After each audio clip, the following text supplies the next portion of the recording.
vacances yi tàmbali xale yi ñu ngi jël vacances mais saccagé seen école la ñu jël image yi defe naa def na tour des réseaux sociaux Ngalandou Diouf woowee nañ ma fa ne ma am na Sindia élèves ya sax dañoo faf taal ñoom salle des professeurs mu nga tàmbalee nag CS bu ànn kenn xamul lan la et jamono ji ñuy àddoo yónni nañ ñu information boo xam ni it ci ngoon si la am tey jii en tout cas la am may gërëm Ndioufène sama naataango bi ma ko yónnee ak image yi mun nga ko wane professeur boo xam ne dañ koo xaañ ndax lan dafa nangu woon portable benn élève bu nekk cinquième mu bëgg ko récupérer censeur bi ne ko sauf sa parent ñëw mu dem woo frère am bi ñu ñëwee mbir yi mujj takkarnaase élève bu cinquième xaañ ko la mujjee mun nga wane image yi même si bon xeer bi ak un peu le professeur même si ça peut choquer mais bon dafa toll foo xam ni tamit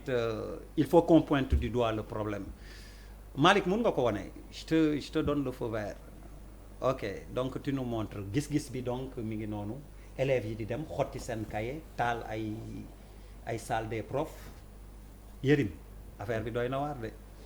waaw doy na waar de mais pourquoi lu xew.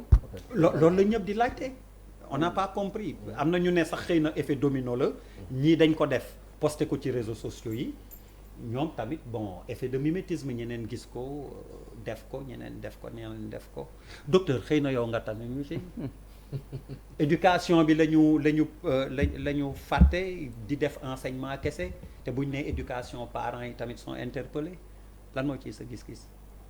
sama gis-gis mooy que dégradation bi.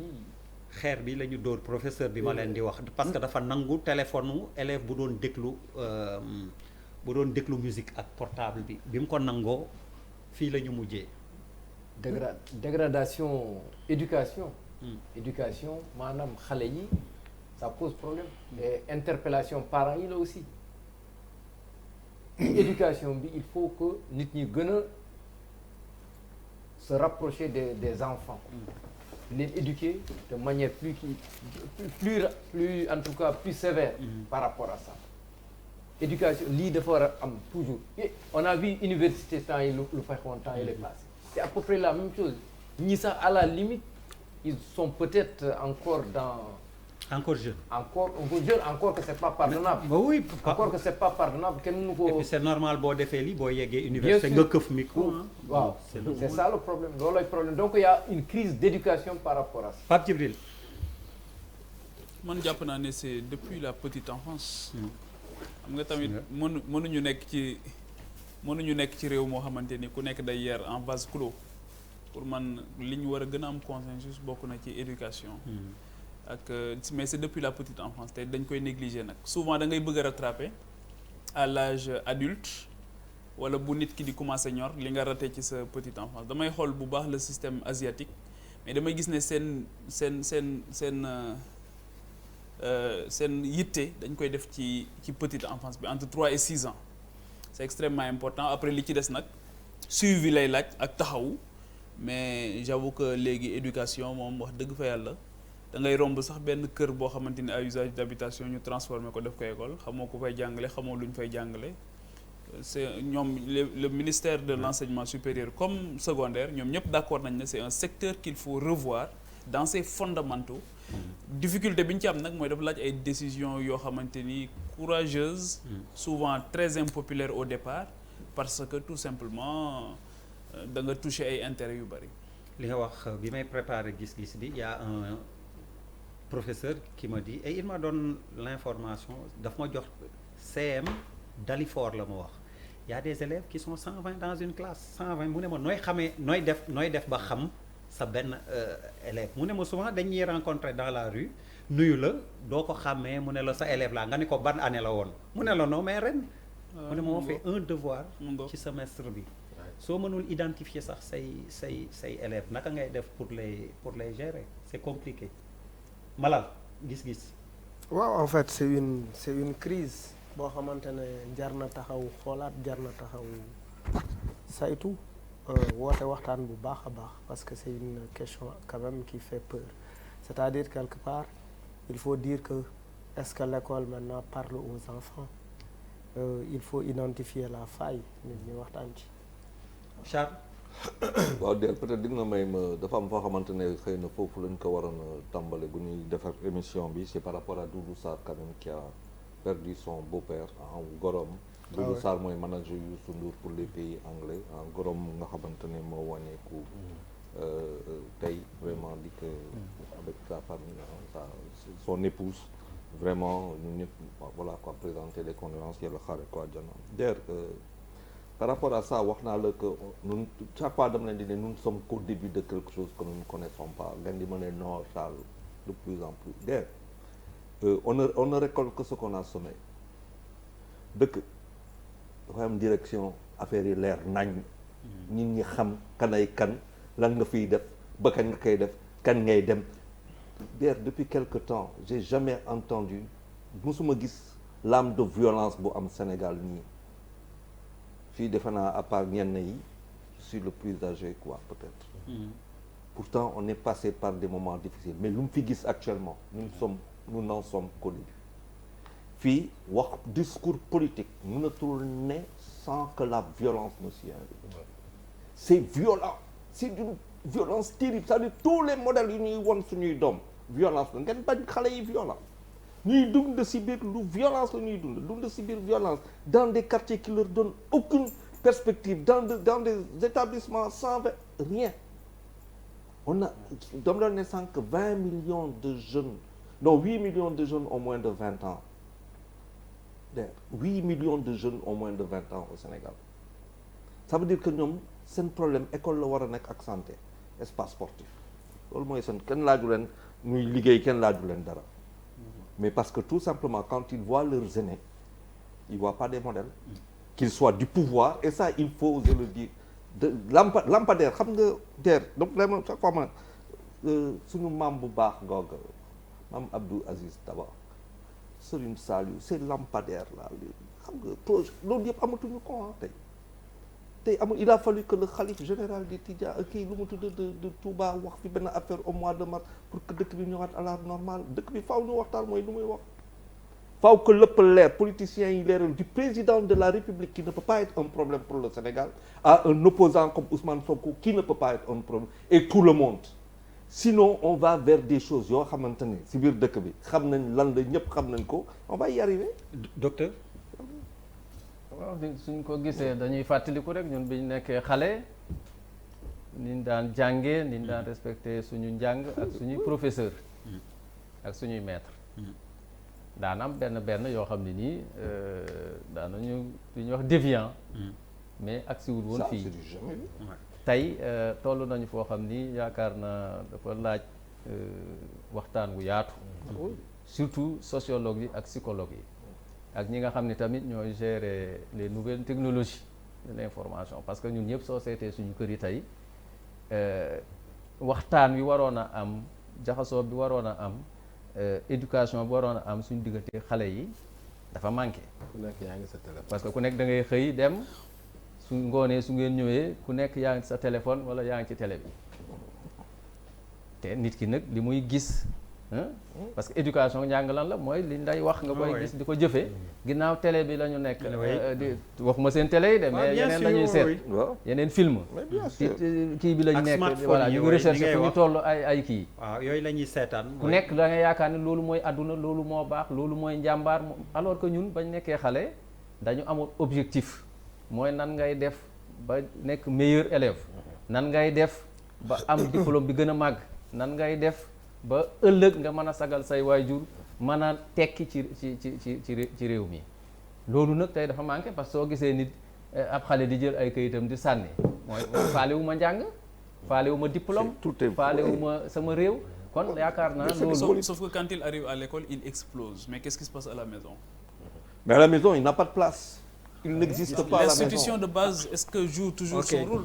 moom laa wax gis-gis la mais bon excusez-moi j'ai une explication en direct merci madame Ndaw nee na dans son lycée également xew na fa et d'après certains élèves benn collège bu nekk France ñoom ñoo ko def xale yi di ko imiter donc elle nous donne l'origine loolu la. merci madame Ndao. Ah, ils ont rapidement appris, hein. Non, oui mais c'est ce qu'on disait xam nga maa ngi wax. Ils ont rapidement appris, hein. Mais La France a bon dos. c'est ce que les élèves lui ont dit. Moi je rapporte ce qu'elle me dit. nga may ma rek ma terminer C'est 2 une secondes. tentative d'explication. nga may ma terminer rek 2 secondes. la question sanction aussi il faut ñu seetaat ko parce que ñun dañuy jàng dafa amoon ay sanction am na loo ragal dafa am loo doon ragal man maa ngi fàttaliku bi ma nekkee lycée sanctionné nañ ma ci ay devoir loo xam ne sax man defuma ko woon sama beneen mbokk bu santoon Sow moo ko def professeur bi jaawale mais man la sanctionné pour montrer que sanction day am bi ma nekkee université def nañu grève yu metti ci année 80 yi suñu école mu bloqué yàq lu bari mais finalement dañu sanctionné suñu école boobu ba léegi école bi ma jàngee grève amatu fa parce que sooy dugg da ngay signer soo bëggee tekki soo defee lu tuuti dañ lay dàq da ngay def engagement ok ba ñu dellusee def engagement lépp dafa ni tekk ba léegi ça fait pratiquement 30 ans taxuma 35 ans grève amu fa. Allez Bouba gis-gis. waaw mais c'est vrai que c'est compliqué et je pense que réflexion bi war na dépasser xale yi kese parce que pour man jàngal xale pendant ñaata mois. 9 mois ci biir 9 mois yi.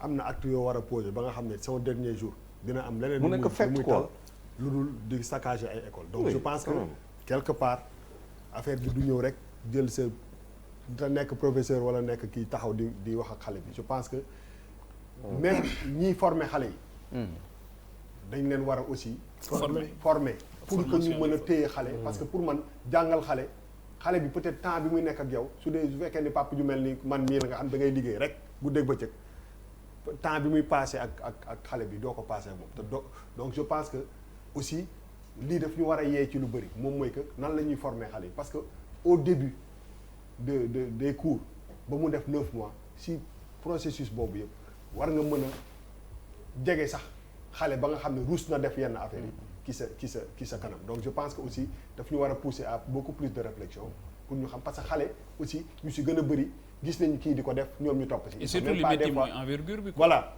ils sont même pas conscients de actes yi ñuy poser. mais est-ce que c'est les mêmes actes qu'ils posent à la maison loolu aussi c'est une question très importante. est-ce que noonu la ñuy mel seen biir kër yi mais li ëpp importance mooy que nañu fexe aussi comme xale lañu ñu seet psychologiquement nan la ñu war a mun a aborder ba xale yi nga xam ne ñun moom la ñu nekkoon bi ñu nekkee tolloo âge boobu ñu kii yoon pour te montrer que ni dafa am dara lu dagg ci suñu société yi. te yooyu des fois. fracture voilà te loolu li ci ëpp solo des fois mooy li fi nekkoon. ñu jël leneen teg ko ci ba dafa am ay fondamentaux yoo xam ne il faut ñu dellu si waat si. c'est des acquis yoo xam ne ñun en tant que africain en tant que sénégalais dañ ko amoon et je pense que loolu dafa dem ba dagg autorité nag moom. nu muy amee ci biir kër parce que sa doom aussi war na mën a dem jàng école xalaat ni maa ngi fay def lee mais xalaat ni sama papa jénn ci kër gi bu gisee fekk moom may def lii dina dal sama kaw donc je pense que war nañu gën a approfondir kii bi. waaw bon en tant que parent je suis inquiet et je me sens interpellé. Donc yaakaar naa ni tout le monde est interpellé et peut-être ñun ñëpp en tant que parent war nañu jóg ci lii te lii man ni mu ko gisee mimétisme la rek parce que booy léegi lu ñu gis ci réseaux sociaux yi la ñuy bëgg appliquer partout waaw gis ngeen challenge yeeg yooyu yëpp te à force ñuy gis dara dañuy dem lu mu bon dañuy dem ba banaliser ko loolu nag ci série yeeg yooyu yëpp ci la donc ñun parents yi am nañu devoir xoolaat suñu bopp xoolaat suñu bopp ñun d'abord ba pare xoolaat suñu diggante ak suñuy doom xool aussi suñuy doom yi parce que xale bi war nañu mën a xam kañ la war a am portable à partir de quel âge wala à partir de quelle classe la war a am portable. parfaitement. tey jii da ngay gis xale bu am nekk école primaire yor portable am wala ku nekk secondaire yor portable am. mais Der li muy wax nii c'est important mais man gis naa Shanghai. ce qu'ils font mooy dañuy yor seen téléphone mais bu ñu duggee ci classe bi léegi dañu prévoir ci ginnaaw. des casiers des choses exactement et casiers yoo xam systématiquement tout le monde dépose le téléphone. Non, et ba nga koy reprendre ngay kiyaat donc pour man aussi il faut qu'on s'adapte. Le problème c'est pas d'abord le téléphone en classe moi je parle pas de ça. dama ne am na âge booy am. yor téléphone si boppam moo dul yoon. parce que di nga toog nga nekk sa néeg sa parents yi tëdd kenn xamul looy def si sa téléphone nga am wifi bi. mais xale moom boo jox téléphone il faut nga xool contenu bi nekk ci téléphone mais contenu mu tu peux pas te xam nga mënoo vérifier. lépp. par exemple ren ñu bëri moi personnellement man musuma autoriser sumay doom yi dama ne ku si amul bac doo am téléphone. mais ren am na si ñoo xam ne dañu ma tordre le bras parce que bon avec le Covid des cours à distance dugg na fii dañ lay yóndee wifi bu ma daggoon ñu ne il faut mu ñëw parce que dañ lay yóndee cours yi par internet ak yooyu yëpp mais kan question vous pensez da nga foog qu'un enfant nga bañ ko jox téléphone tax na mu bañ a am téléphone non ça dépend si ni koy yore non ça veut dire non ça dépend si ni koy yore xale vous savez pourquoi je ne prends pas un portable dans une émission. Parce que pour moi c'est un examen de l'intellect c'est comme pour aller au bac du ma jël suma portable di xool lan moo si dugg pour ma xool sujet bi defar ko donc ça c'est un examen de l'intellect pour moi mbaa ce que j'ai je l'ai bien préparé je le dis mais je vais pas le regarder là. Oui léegi. C'est une question ça veut dire que c'est une question très profonde qui va du point de vue culturel. Qui va du point de vue psychologique et du point de vue philosophique gis nga dëgg dañ koy wax dëgg boo xamante ni dëgg nekkutu fa loo bëggee nit ñi di dund si dëgg di def loo xamante ni di déglu du kii nous sommes en train de perdre nous sommes en train de perdre des choses terriblement ñu ngi koy gis fii gis nañ fii élève lii xaaj la keroog c'était un micro mais on va aller jusqu'où poignardé rey docteur bi joxuma lu ma bëgg ma ñëw xeex ak moom ma dóor ko fa lañ jëm. enseignant de jàpp na élève mais comment se fait-il kan moi c'est ça qui me ma question mooy que xam ngeen dafa am ay images yoo xamante ne ñun duñ si taxaw Sénégal booy yi génn nañ fii pour célébrer une équipe qui a perdu la Coupe d'Afrique équipe boobu bu jëloon buñ ko éliminé woon premier tour lu muy demee personne ne se pose la question. non on ne comprend pas en fait. Charles en fait aujourd'hui suñu demee non mais li mu bëgg a wax man bëgg naa ko xam. pourquoi ñuy célébrer ku perdre finale Coupe d'Afrique parce qu'ils aiment leur équipe. Non c'était violent moi j'étais là j'ai vu c'était une violence contenue boo xamante ne voire 200 000 50 000 40 000 booy di nekk si tali bi ànd ak benn violence pour célébrer une défaite c'est-à-dire c'est la première fois que je vois mais ils exprimaient quoi c'était quoi l'exutoire l'arrivée des Lions comment dire est un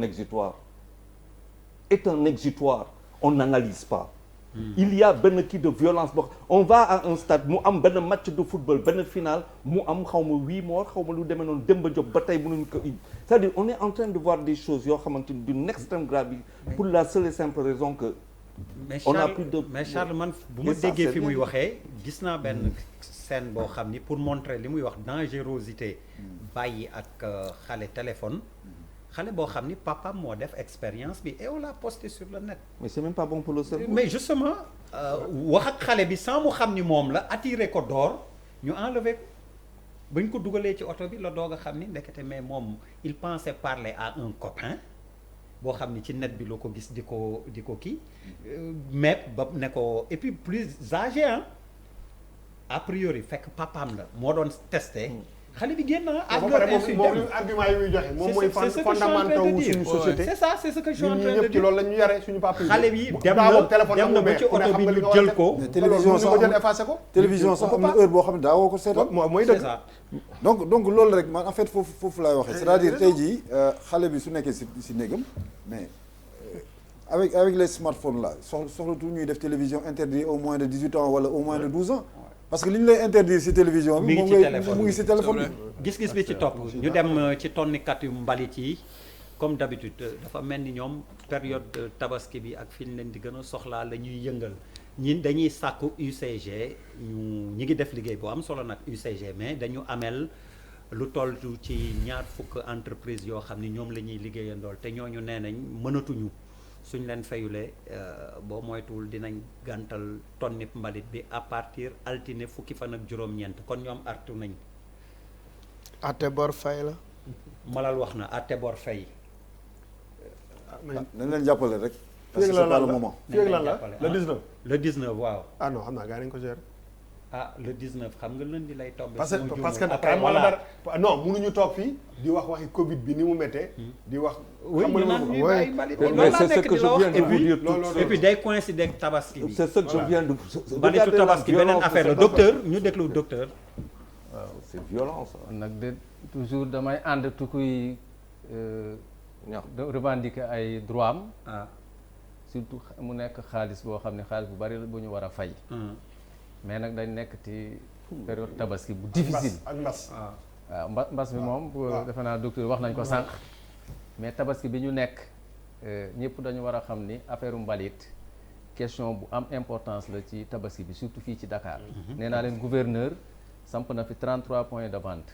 am na yoo xam ne dafa disparaître ñu ngi koy defar dañ ko aménager mu disparaître mais même yi disparaîtrewul ak yi nga xam ne nii comme stade bi difficilement dañ koy jot.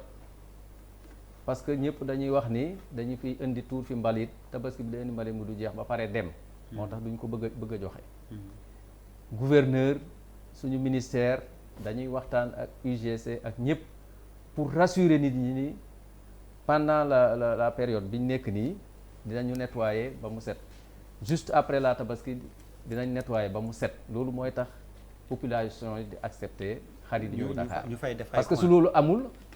xar yi suñ ñëwul Dakar ñëpp xam nañ yaa ngi doon naan xar yi dafa cher mais tey suñ leen génnee parce que xam nga di am fii waa ministère de l'urbanisme daaw dañu waxoon sax ni gënul mais fekkee xar yi dañ leen di jaayee Diamniadio wala Sébikotane sama région fële Thiès nga war a jóge fii dem ba Diamniadio ginnaaw Diamniadio wala nga dem ba Thiès pour jëndi xar xam nga di nga si yokkaat 15 000 wala 20 000 xam naa njëgu karawaat bi kon di nga jaay karawaat bi pour yokk ko si wala montre bi waaw wala montre bi pour yokk ko si mu gën a seeraat encore kon suñ lay indil say xar ba sa wetu kër yaakaar naa cet gi dafa si war a am moo tax UCG bind nañ leen lettre sax ñu d'accord ni war nañ nettoyer te dañ profité pour vraiment remercier leen parce que ñoom ñoo nettoyer fora bu Rufisque ñoo nettoyer stade bi ñoom ñoo dinañ engagé nettoyer CICES bi nga xam ne dañ leen ko jox nettoyer nañ ko te ñu ngi continuer di ko nettoyer fépp ñoom ñoo koy nettoyer kon nañu dimbale reporter grève bi ba tabaski passé su boobaa ñun ñu wàccoog ñoom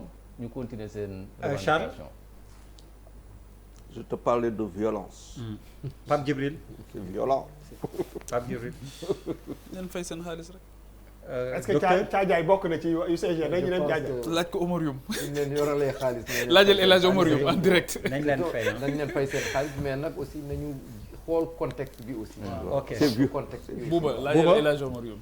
Bouba est-ce que caajaay am na kii UCG ñu ngi caajaay. bu mujj bi moom dina neex séeréer yi Malick jox ma bu mujj bi mburu dina am tabaski séeréer yëpp a kontaan bi ñu ko yëgee ndax boulanger yi aj nañ. mouvement de grève bi nga xam ni bëggoon nañ ko def nee nañ moyen à partir du 26 juillet dinañu produire format 100 francs ak 200 francs Amadou Gaye seen njiit moo ko wax même si format 190 grammes bi nga xam ne mi ngi jar 150 te nguur gi sas leen ko dinañ ko continuer defar mais nee nañ ñoom 100 francs 200 francs yi mburu yooyu la ñuy gën a gis seen bopp te ci la ñuy ëpp bénéfice yi. alhamdulilah. Pape Djibril nee na alhamdulilah mais xam nga mën nga ko lekk boo amul ndawal def ci pomme de terre rek. man alhamdulilah moo am mu gën mu ñàkk. docteur Ndiaye mbaa doo séeréer. non heureusement xam naa ne séeréer yi dinañ kontaan. non kontaan nañ ñi ngi tàccu fi mu nekk nii dafa mel ni Sénégal moo dugal bii coupe séeréer bu ñuy am culture à jachère. jachère. culture jachère quoi ak xam nga yéen foo leen newoon. Charles yow it kontaan nga ci mburu mi. non dama lay wax ba ne ça veut dire der da ngay xam sa place xam sa bopp. gars yi bu ñuy jachère foo leen newoon yéen les séeréer la. tu penses waaw nga foog ne les séeréer ont problème avec le pain. 12 millions de kii nga foog tu penses que les sénégalais. séeréer yi ñooy lekk 12 millions de miches de pain par jour. alpulaar yi ne fii nga xamante ne les talala les kanla nga xamante ne boo demee Mbumba boo demee Urok Sogi boo demee Bokki Jawe boo demee non mais quand même ngeen yem séeréer docteur bi toog. xoolal séeréeru jaxaaw yi ñu ngi naan alhamdulilah bu ngande. séeréeru jaxaaw yeeg njulbee ci. yow ñu ngi bind yow message yow ceeb kontaan nañu der jow naa sa kër lekk ceeb bu jën ngay teg si pain du dëgg gis naa la mburoog pain nag man du ma ko def. waaw bon man de su ma jaamu séeréer yi suñ kontaanee rek soo kontaan naa quoi. ñoom buuba suñ kontaanee rek kontaan kon naa. jeex na buuba ne reste pas mais passé non mburu mi dina am. sant leen yàlla. en fait mais non mais mburu bi dina am mais man dama tout le temps question bi bu ñu dem ci wàllu tabaski bi damay gis des fois ay nit yuy dem di tabaski ji jënd mburu fii teg ko ci transport en commun. ah non le pain de Dakar bokkut ça c'est Dakar ah non quand même ça c'est Dakar on a le meilleur pain au monde après la France mais non déggoo ou avec la France Dakar kooku dafa la koy wax. ok man de li ma si. mais non. docteur pare kii nee na pare. non dama doon wax mu kii non dama ne c'est-à-dire que comment na ñoom tam ci seen revendication yi nan la ñu mën a def ba nga xam ne mburu mi si partie du Sénégal yëpp nit dañuy am accès aussi ci loolu. parce que ñun ñu toog fii ci la route des Almadies fii naan. kii boulangerie pâtisserie yi ne fi ñuy kii. te ñi ko war a yëgantaan ñoom tam beneen xeex bu ñu war a xeex mooy que ñu ne ci àll bi aussi am mburu bu baax. surtout jour de fête yi ñu jël ay dispositions yoo xam ne ñu nekk ci àll bi dañu am pour man yooyu c'est des initiatives ñoom ñu war a jël sax. des obligations. voilà exactement c'est ça. ay obligations sax aussi quoi. ay obligations. vraiment tamit loolu dafa am solo. mais ñun ñu amuñu problème bu allez. oui man ñett kii ndaw rek laa siy wax bu njëkk bi. jett bëri na wàññi. non. comme sow la 15 secondes la ah. ok benn bi mooy caameen yi ak ñi sant Sarr war nañu sant yàlla parce que. docteur yi xam nañ ni soo boolee mburu ak yàpp wi ration lay doon moom moo gën nga lekk yàpp kese sinon xar mi mën na laa mbëkk ñaareel bi mooy yàlla dafa def man su ma Thiès laay tabaskee sama ville su ma ñëwee toujours man la ñuy sas pour ma dem jëndi mburu te su grève amoon moom xam naa dinaa wër bay bëgg a dee dina doy waar te su ma indiwul mburu kon dinaa am problème bu mujj bi mooy suñu mbokk séeréer yi ngay wax yi ngeen di wax également ñoom su grève bi amoon tamit ñoom du problème pour ñoom. vraiment. parce que mën nañoo jënd mburu dimanche. parce que wax na ko ñoom du ñu jënd mburu mu bees. mburu bu am ñetti fan wala ñeenti fan la ñuy jënd kon mënoon nañ jënd mburu samedi wala mburu dimanche tabaskee ko du ñu am problème.